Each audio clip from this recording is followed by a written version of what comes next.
Hi, my name is Alex Beal. I'm a senior solicitor working in the employment law team in Christchurch here at Neave. And with me I've also got Fiona McMillan. She's a partner in the Auckland office, also in our employment team. Hi. Today we are here to speak about the shift of coming back into the office as we move down the traffic light system. This is a topic that's relevant to both employers and employees, some wanting to hold on to that flexible working arrangement while some are wanting to move back into the office full time. So today we are going to flesh that out in more detail from both an employer and an employee perspective and talk about how those conversations can be framed up in a really constructive way.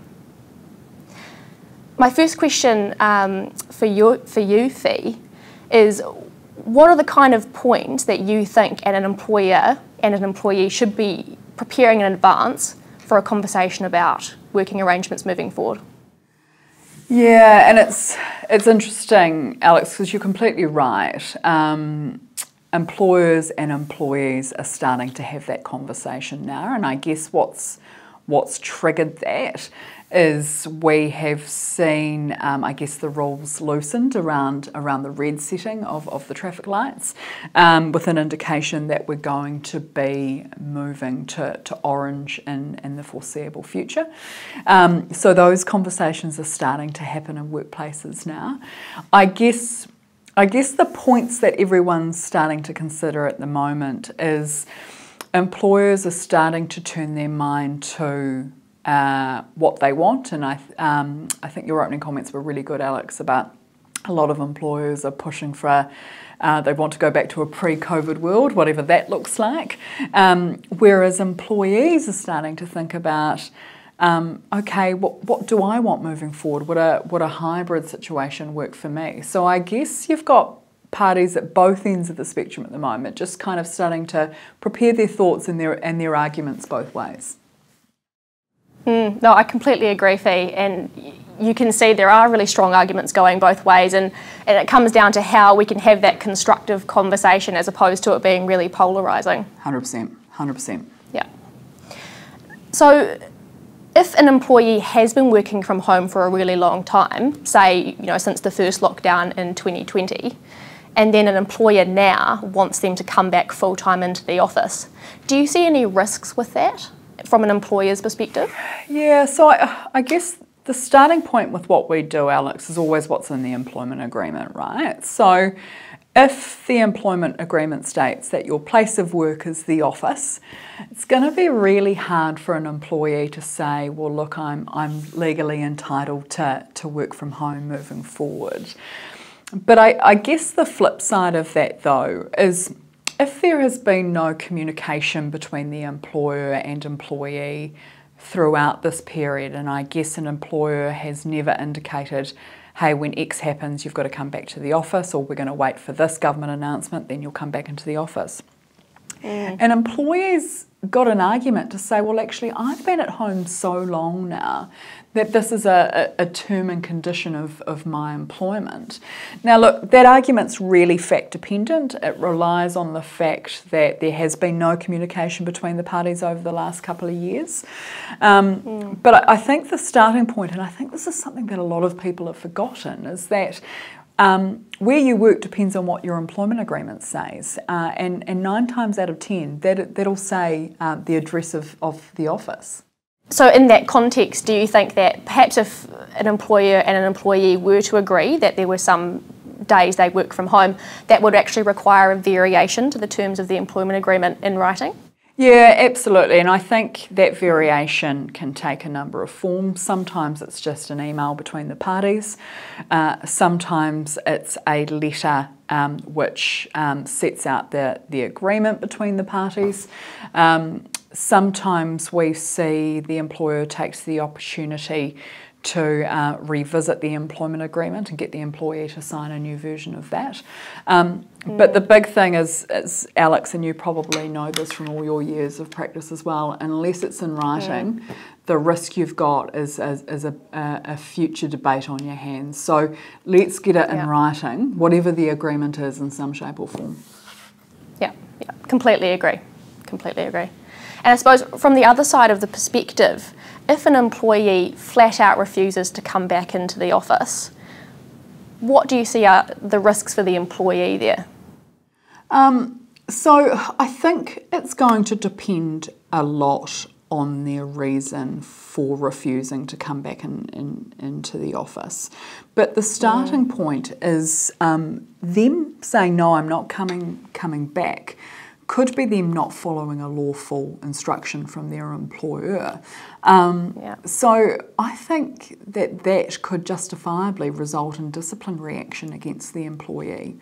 Whether that disciplinary action was at one end of the spectrum a verbal warning, or the other end of the spectrum termination of their employment, that will depend a lot, I guess, on the paperwork between the parties, what the facts are, as I said, the reason for the person refusing. But as a starting point, refusing to come back in could result in disciplinary action. Yeah, and that's certainly something to keep in mind. And I think you can agree that taking a hard and fast approach from either side never tends to go well in those scenarios. It doesn't tend to be a fair negotiation. Oh, look, 100%, Alex. And particularly, you know, if this is a good employee and you're wanting this to be an ongoing employment relationship, you've really got to think about the position you take from the outset. But, you know, on the flip side of that, an employee putting down their foot and saying, hey, look, I'm never coming back in the office again, that's not great for the employment relationship either. So, Alex, you're completely right on that. Yeah. So on that same line of thought, do you think an employer needs a particular justification to then expect an employee to come back into the workplace?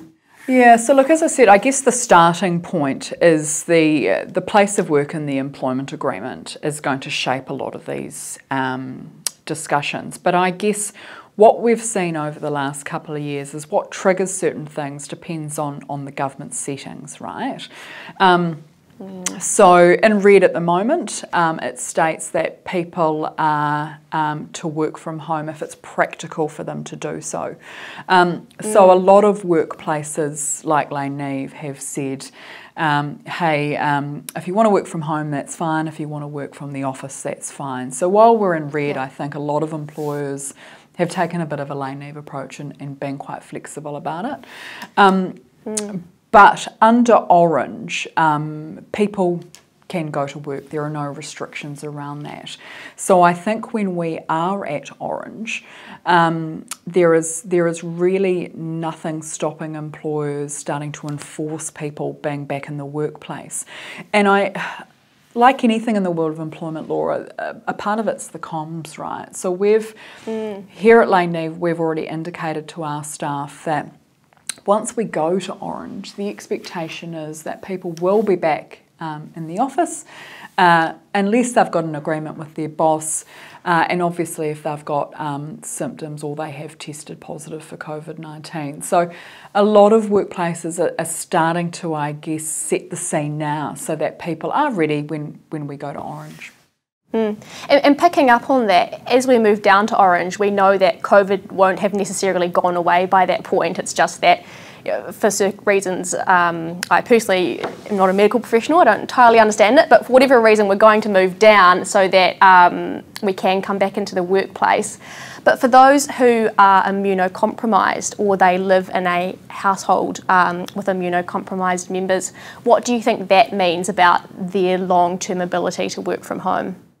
Yeah, and I guess you're completely right, Alex. This is a bit of a complicating factor to the hard and fast rules of the red traffic light setting, the orange traffic light setting, etc. And I guess the other thing is you can have all the employment laws in the world. The government can have the settings that they think are appropriate, but employers have got health and safety obligations as well. And I would suggest to employers that if they've got employees who are raising this as an issue for them or members of their family, I think employers have got to take that into account and be more acceptable around a working from home arrangement for a certain period of time. But I also accept that people have got businesses to run, right? And it might not be practical to have people at home forever, because I think, Alex, you raise a really good point. We're not going to wake up one day and COVID's completely gone, right? We're always going to have to live with it to a certain degree. So once again, I'm going to be one of those airy-fairy employment lawyers who says it's a little bit case by case. Yes. But I think, like anything, and Jack and I recorded earlier a podcast about progressive employment policies, and we briefly touched on flexible working arrangements, and what we said there was that just because you decide something today doesn't mean that it has to be forever. So if you have an immunocompromised employee who comes to you and says, hey, look, I know we're going to Orange, but I don't feel ready to come back, you might say to that employee, well, look, that's fine. Let's do this for another 2 months, and let's reassess then. So I think it's really important to continue to have, I guess, stepping stones in that discussion. Yeah, and picking up on that, if we talk about that being recorded in an employment agreement, I suspect what you're saying, Fee, is that's a really important term to have there as well, and to have that ability to review moving forward. Totally, Alex, because I think if you don't have a review period when it comes to your agreement in writing, without that review period, you're stuck with it forever. Would you agree with that? Yeah. Hard not to agree, Perfect. So there are some flexible working provisions under the Employment Relations Act, which perhaps you would say they were kind of untouched to some respect before COVID, but have now become more relevant. Do you see them still having a hand in what we're dealing with here? Yeah, look, I do. But look, I'd be interested in your experience with this, Alex. Like, I find for my clients, they have employees who ask for flexible working arrangements, but it's quite rarely in the formal confines of what's under the Act. Do you find that as well, or have you had to deal with this a little bit? To be honest, I haven't had any clients who have said to me, I've got an employee who's referenced Section X of the Act and wants to request flexible working arrangements. In my experience, that comes out a lot more organically.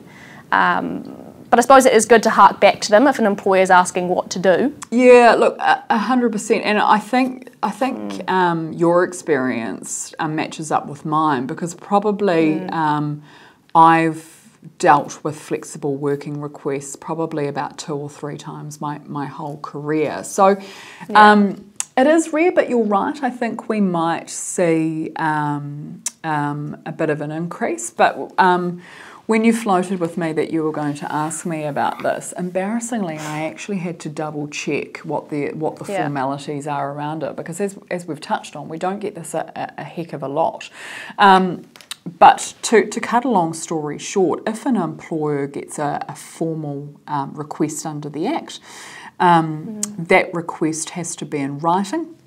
An employer has to respond to that request within 1 month.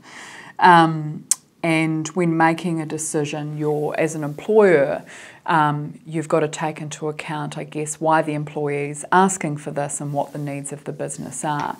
But in short, there are a number of grounds under the Act where you can decline a flexible working request, and one of them is loosely if it doesn't work for your business. So I have to wonder when this was implemented. I see why it was implemented, but I don't think it has a lot of teeth. But I think you're right, Alex. I think if employees don't start to get what they want from a flexible working perspective, we might start to see some more formal flexible working requests come through. Yep, absolutely. I agree, Fee. Fee, thank you very much for your time today, and for those listening, thank you for joining us. If you have any questions about what's been discussed, you can contact a member of our employment law team.